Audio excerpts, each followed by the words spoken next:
بسم اللہ الرحمن الرحیم۔ ناظرین السلام علیکم، آپ دیکھ رہے ہیں صابر شاکر کو یوٹیوب چینل پہ۔ آج ہے 22 اپریل سال 2020 اور دن ہے آج بدھ کا۔ خبریں ہیں آپ کے پاس، آپ کے ساتھ شیئر کرتے ہیں انشاءاللہ۔ لیکن سب سے پہلے میں آپ سب لوگوں کا بہت شکر گزار ہوں کہ آپ لوگوں نے میرے والد مرحوم کے لیے دعا بھی کی اور مجھے تسلی بھی دی، اور آپ کی دعاؤں کا، اس وابستگی کا، اس پیار محبت کا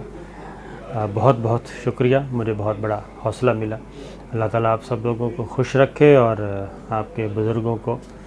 سلامت رکھے جناب آپ کے سروں پہ۔ تو خبر کہاں سے شروع کریں؟ خبر یہ ہے جناب، کرونا نے آپ کو بار ہم کرتے رہے ہیں کہ کرونا، میں تو یہ کہوں گا کہ کرونا اللہ تعالیٰ کی نشانیوں میں سے ایک نشانی ہے۔ اس میں کوئی شک نہیں ہے آپ کہ جو کچھ ہو رہا ہے، جو تباہی مچائی ہوئی ہے، جو بڑی بڑی دنیا کی سپر طاقتوں کے ساتھ ہو رہا ہے، اور خاص طور پہ میں ذکر کروں گا امریکہ کا، وہ جو جس مصیبت میں اس وقت گرفتار ہے، تو اس سے تو مجھے 100% یہی لگتا ہے کہ یہ اللہ تعالیٰ کی نشانیوں میں سے ایک نشانی ہے۔ اور اللہ تعالیٰ نے بتا دیا ہے کہ جناب کہ سب کچھ میں ہی ہوں، اس لیے دنیا پہ اترانا چھوڑ دیں۔ کل آپ نے دیکھا کہ امریکہ کے ساتھ کیا ہوا۔ کل امریکہ کے تیل کا کوئی خریدار نہیں تھا جی دنیا میں، اور وہ مائنس پہ آ گیا، یعنی اس کی قیمت مائنس پہ تھی، اور سٹوریج کا خرچہ زیادہ تھا خام تیل کا، اور اس کی قیمت کم ہو گئی، اور $1 سے بھی نیچے، اور پھر مائنس پہ چلا گیا۔ یہ مئی کے سودوں کی بات ہو رہی ہے، اور لوگوں نے اپنی جان چھڑوائی، اور اس کا امریکہ کی اکانومی کو کتنا دھچکا لگا، یہ ماہر معیشت کسی سے پوچھیں انشاءاللہ وہ ضرور بتائے گا۔ اور جو امریکہ نے سوچ کے اپنا کھپت اور سٹوریج کی ہوئی تھی فیول کی، جس قیمت پہ کہ اس سے کم نیچے ہو ہی نہیں سکتا، وہ کل وہ بھی اس کے میرا خیال ہے کہ وہم و گمان میں بھی نہیں تھا کہ امریکہ جیسی سپر پاور اس کا خام تیل خریدنے کے لیے کوئی خریدار نہ ہو۔ یہ چیز یہی ہے، بنیادی بات یہ ہے کہ وہ امریکہ جو آج سے کچھ عرصہ پہلے، یعنی کہ 2 ماہ پہلے جو پتہ نہیں کتنے ملکوں میں اس نے براہ راست جنگیں شروع کی ہوئی ہیں، جو ظاہر ہے، وہ جو نظر آ رہے ہیں وہ میں آپ کو بتا دیتا ہوں۔ سارے مسلمان ممالک ہیں۔ میرا خیال ہے کہ ان کو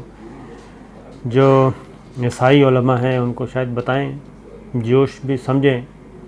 وہ بھی ذرا بتائیں کہ انسانیت کے قتل کو اللہ تعالیٰ پسند نہیں کرتا، اور وہ بھی اجتماعی ظلم کیا جائے، یہ پاسبل نہیں ہے۔ تو اللہ تعالیٰ اپنی نشانیاں دکھا رہے ہیں اور بتا رہے ہیں کہ جناب یہ سپر پاور اور یہ سارا کچھ کہنا چھوڑ دیں۔ سپریم پاور صرف ایک ہی ہے اس کائنات کی، اور وہ ہے اللہ تعالیٰ۔ قرآن مجید میں بھی ہے الیس اللہ باحکم الحاکمین، اور کن فیکون جو ہے وہ صرف اللہ تعالیٰ کی صفت ہے، وہ کسی انسان کی صفت نہیں ہے، کسی حکمران کی صفت نہیں ہے، کسی دنیاوی سپر پاور کی صفت نہیں ہے۔ تو اس وقت بھی امریکہ جو ہے وہ کرونا وائرس سے متاثرہ مریضوں کی تعداد جناب 7,92,000 8 لاکھ کو پہنچ چکی ہے، اور اموات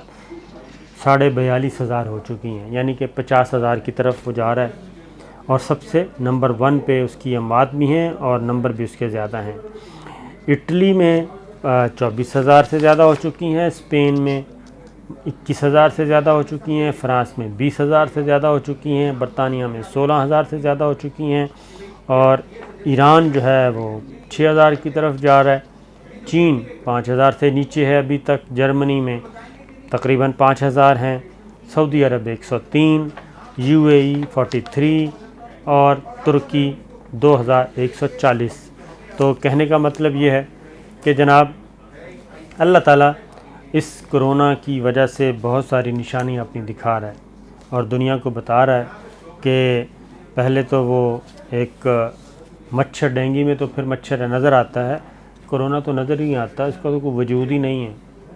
ٹھیک ہے۔ اور یہ تو ایک بے جان، اس کی تو جاندار ہی نہیں ہے، یہ بے جان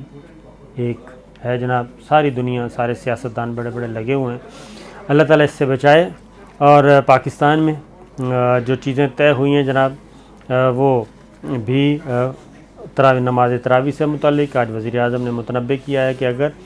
ان پہ عمل نہ کیا گیا اور خدا نخواستہ وبا پھیلی تو پھر سچویشن یہ ہو سکتی ہے کہ ہم اپنے جو کمٹمنٹ ہے، جو ایگریمنٹ ہوا ہے، وہ واپس لے لیں، کیونکہ عالمی ادارہ صحت مسلسل وارننگ دے رہا ہے اور ان کی طرف سے یہ کہا گیا ہے کہ کرونا وائرس کے حوالے سے جناب عائد پابندیاں نرم کرنے میں جلد بازی عالمی وبا کو بڑھاوا دے گی، یہ اس نے واضح طور پہ کہہ دیا ہے WHO نے۔ اور انہوں نے یہ بھی کہا ہے کہ یہ وقت ایسا نہیں کہ آسان لیا جائے اس بیماری کو، بلکہ ہمیں ممکنہ طور پہ مستقبل کے مطابق زندگی گزارنے کے لیے نئے طور طریقے اپنانے اور اپنے آپ کو تیار کرنے کی ضرورت ہے۔ اور اگر عالمی ادارہ صحت کی جانب سے یہ بھی کہا گیا ہے کہ اگر مختلف ممالک نے اپنی اقتصادی بحالی اور معیشت کا پہیہ چلانے کے لیے کرونا وائرس کے خلاف اپنائے گئے اصولوں کو نظر انداز کیا تو اس کے نتائج بھیانک ہوں گے۔ تو میں آپ سے صرف اتنا ہی کہوں گا کہ جناب احتیاط بہت ضروری ہے، زندگی اللہ تعالیٰ کی سب سے بڑی نعمت ہے اور اس کی حفاظت کرنی چاہیے، اور کیونکہ زندگی ہے تو آپ سب کچھ کر سکتے ہیں، دیوار میں ٹکر نہیں مارنی چاہیے، حفاظتی انتظامات ضرور کرنے چاہیے۔ اب جناب آج کا دن جو ہے، وزیر اعظم عمران خان مسلسل فارم میں نظر آ رہے ہیں، اور آج انہوں نے ایک اور مافیا کو جناب آڑے ہاتھوں لے لیا ہے، اور وہ مافیا ہے IPPs، انڈیپینڈنٹ پاور پروڈیوسرز، یعنی کہ بجلی پیدا کرنے والے جو پرائیویٹ بجلی گھر ہیں، وہ آئے ہیں جناب نرغے میں، اور نرغے میں اس طرح آئے ہیں کہ 1994 سے جناب 1994 سے لے کے اب تک، یعنی تقریباً 26 سالوں میں یہ IPPs جو ہیں انہوں نے ایسے معاہدے کیے ہوئے ہیں کہ جس کے سامنے ریاست پاکستان اور حکومتیں ان کے سامنے یرغمال تھی، کوئی بول نہیں سکتا تھا۔ اور یہ کارٹلز ایسا تگڑا کارٹلز ہے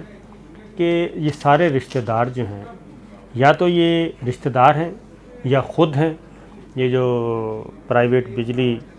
گھروں کے مالکان ہیں،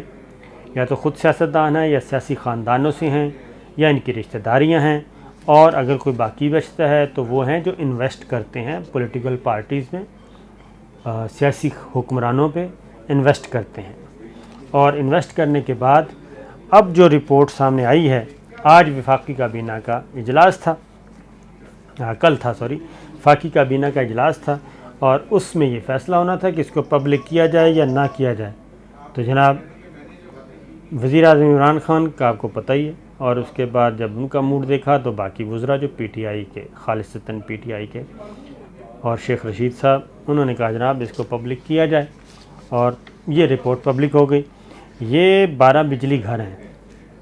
12 بجلی گھر، یعنی کہ 12 لوگوں نے، 12 خاندانوں نے اربوں نہیں کھربوں روپیہ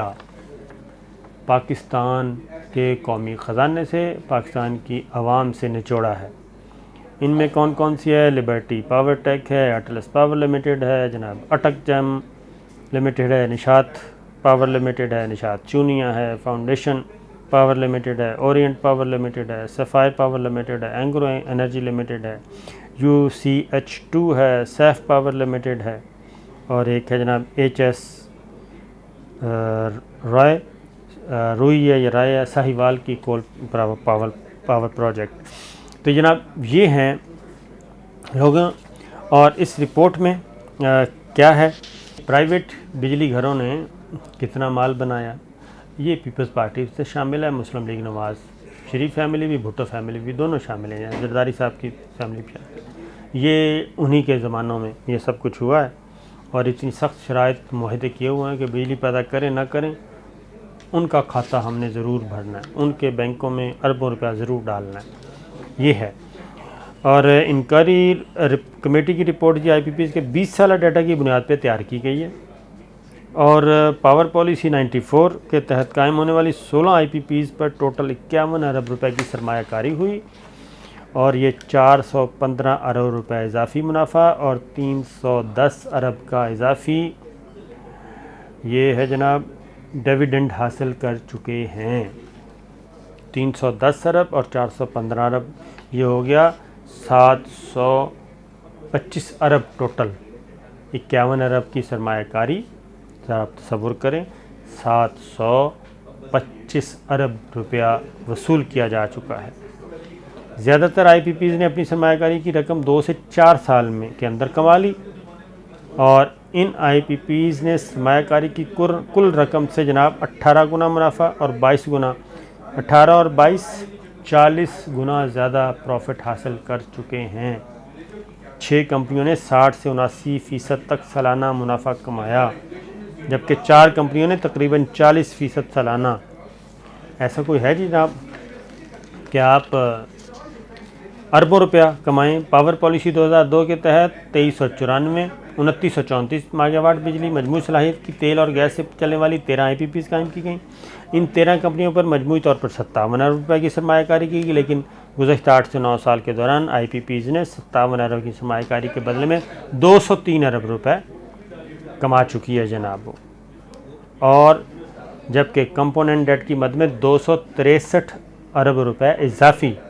یعنی 200 اور 200 466 ارب روپیہ لے چکے ہیں جناب۔ ان 13 کمپنیوں سے کچھ کمپنیاں سالانہ 87% تک منافع لے رہی ہیں جی۔ ان کے منافع کی شرح سرمایہ کاری کی نسبت مجموعی طور پر 16 گنا بنتی ہے۔ پاور پالیسی 2015 کے تحت قائم ہونے والی 2 کول پاور پلانٹس میں سے صرف 2 سال کے قلیل عرصے میں سرمایہ کاری 71% کما چکا ہے جناب۔ دوسرا پاور پلانٹ 32% حاصل کر چکا ہے۔ کہنے کا مطلب یہ ہے کہ یہ 2002 کی پاور پالیسی کے تحت قائم پاور پلانٹس کو فیول کی اضافی کھپت ظاہر کرنے پر 9 سال میں 64 ارب کی ادائیگی کی جا چکی ہے، اور اگر ان کے معاہدے کو دیکھا جائے تو مدت پوری ہونے تک انہیں ٹوٹل 209 ارب روپے کی اضافی ادائیگی کی جائے گی۔ یہ حیران کن چیزیں ہیں کہ بلینز آف بلینز جناب۔ اور آگے ایک اور چیز ہے، روپے کی ڈالر کے مقابلے میں کم ہوتی قدر کو بھی اگر مد نظر رکھا جائے تو 2006 2002 2013 2015 میں لگائے گئے آئی پی پیز کو 237 ارب کی زائد ادائیگی کی گئی ہے، اور 500 اور اسی حساب سے 94-95 کی پالیسی کے تحت چلنے والی آئی پی پیز کے علاوہ تمام آئی پی پیز کو 566 ارب روپے کی زائد ادائیگی کی گئی، یعنی 400 ارب 500 ارب 200 ارب 600 ارب، اتنی یہ ایک کمپنی۔ یہ ساری چیزیں ہیں، اور یہ جناب صورتحال ہے جو ہم نے آپ کے سامنے رکھی ہے۔ اب جو خبر وہ یہ ہے کہ اب یہ تمام سر جوڑ کے بیٹھے ہیں اور کوشش کر رہے ہیں کہ کسی بھی طریقے سے آٹا، چینی، شوگر والے بھی اور آئی پی پیز بھی، یہ سارے کارٹلز، ان کی میٹنگ ہوئی ہے، یہ سب کوشش اب یہ کر رہے ہیں کہ تگڑے سے وکیل کیے جائیں جناب، اور تگڑے سے وکیلوں کے ذریعے سے کوئی اعلیٰ عدالتوں سے رجوع کیا جائے اور یہ ساری کارروائی کو سسپینڈ کروایا جائے، اسٹے لیا جائے۔ تو دیکھتے ہیں جناب، توقع یہی ہے کہ اعلیٰ عدالتیں جو ہیں وہ اس قومی کاز میں اپنا حصہ ضرور ڈالیں گی جناب، اور پاکستان کو جن کارٹل نے یرغمال بنایا ہوا ہے ان کارٹل سے پاکستان کو نکالیں گی۔